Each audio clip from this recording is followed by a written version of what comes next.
I've listened to friends and families affected, and I've looked hard at the evidence. When the Transport Secretary stood up in the House of Commons to talk about his review of smart motorways, he had hoped it would be with the blessing of Claire Mercer. She took a lengthy late-night phone call from Grant Shapps and gave him a hard time. I don't know what he was expecting from me. We have spoken before and I made my position very clear and I made our campaign's position very clear. And he just, I feel that they're all compromises and I told him that. Claire Mercer's husband Jason died 8 months ago on the M1 in Sheffield. He'd pulled over after a minor collision. There was no hard shoulder and he was hit by a lorry. The Transport Secretary attempted to explain his 18-point review of smart motorways, including more emergency refuge areas that can be more than 1.5 miles apart, and speeding up the detection of a vehicle which has broken down.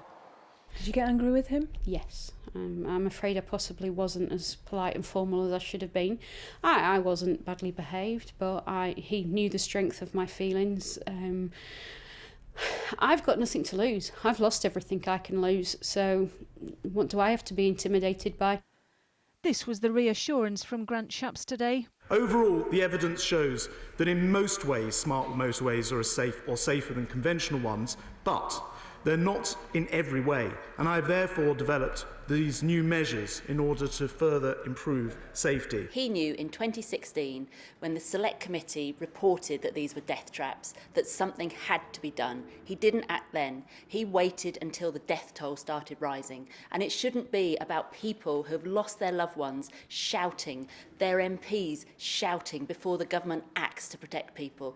That's all we've got today, just recognition that they need to do something. What do you want him to do?